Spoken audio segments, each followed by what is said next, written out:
it was a newspaper, or rather it's a newspaper, The Hindu, I write for.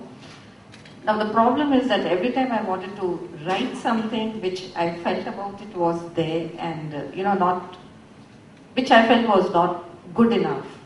And it was not that I write in a very pungent manner, though, written very nicely. The newspaper has decided to take a stand and, just clip away all those. So, that kind of criticism, which is very integral to, for any art critic to write, does not happen at all. That truly astonishes me. Maybe if something about art appeared in WikiLeaks, then the Hindu would accept some kind of... Maybe that's the only way. No, the thing is, they play it very safe. It's...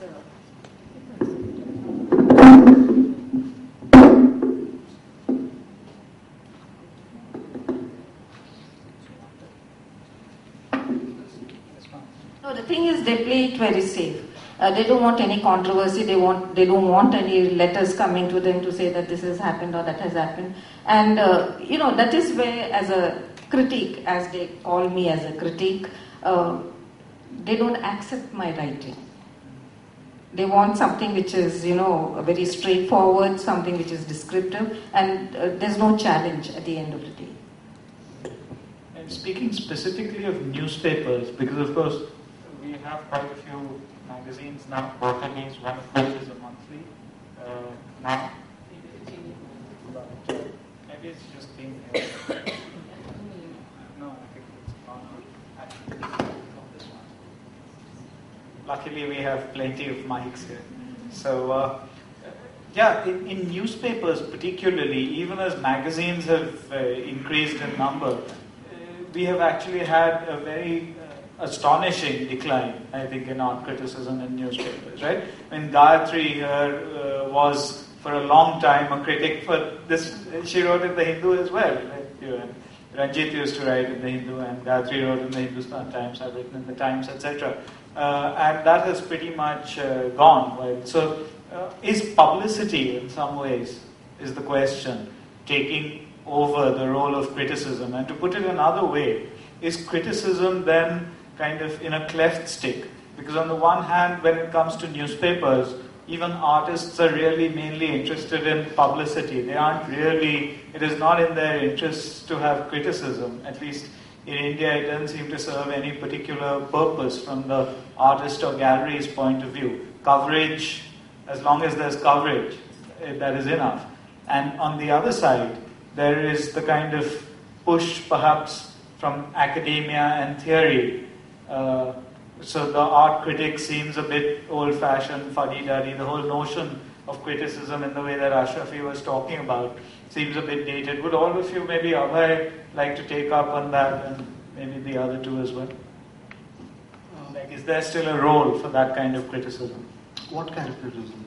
The kind that Ashrafi described, which includes description, evaluation, judgment, etc. Of course there is. I really feel that there is this very interesting conflation of several tropes, of several roles, and one single piece might at one point of time in its unfolding be academic, and at the very next be completely evaluative and affective.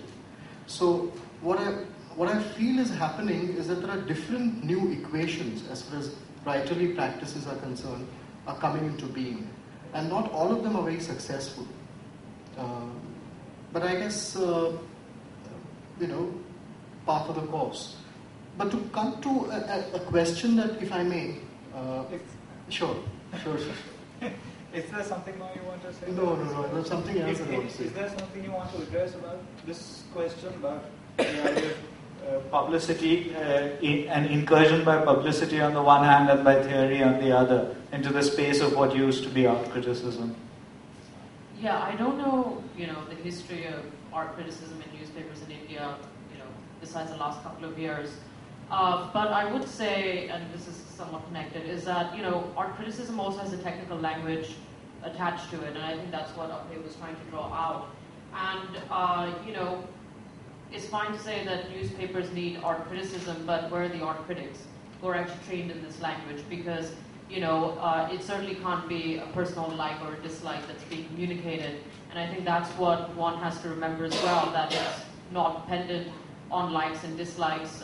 It is dependent on opinions, and those opinions have to be communicated in an informed way, but also have that technical language attached to it. And of course, different editors have different styles styles meaning a different stylistic language that they might prefer. But certainly, that technical aspect, can't be forgotten. So, one thing that I don't really like seeing in newspapers is when, someone says, well, I like this or I don't like it.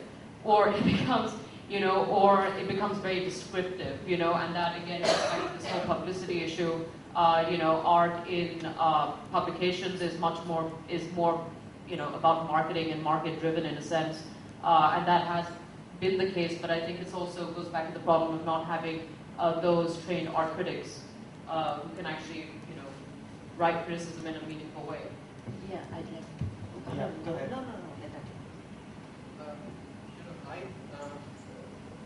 It's true that in Kolkata also, like, we people who write for newspaper, they are called art critics, and whenever they step in, the artist would feel very glad that at least he'll have some coverage. But I think that in a situation as this, more participation from the artist side in terms of writing is required, and that too in newspaper, because that is also an important medium which reaches out to people, and it is one important form of educating also people, truly educating people, informing people of what is what. So I would say that rather than just reporters, quote unquote critic, we need artists also to reflect on processes, to reflect on the making, and that would also contribute to the entire language of, I won't say art criticism, but art reporting in newspapers, and that would be positive. Yeah. No, the thing is, I'd like to respond to Sharmishta, where you brought in this idea of a technical language. Now, it is precisely the technical language, where the editors befuddled about, and they tell me, this is, they go on the computer and they look at the synonyms. Now, of course, this is very art-related, art contextualized, and sometimes, it becomes mandatory. Sometimes it's a compulsion that you have to use certain art language in order to express what the artist is, expressing, basically. And that is something, which the editors of the newspaper fail to understand. And they say that it is too dense and it is too thick. It is not dense or thick. There is a certain, percentage of the readers who do understand, and that's what, I think, it also has to go across to them at a certain level.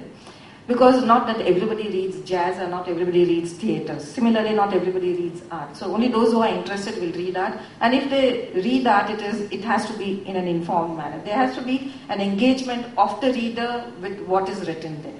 And none of them ever, that is what I have observed, they go through the process what the artist has gone through.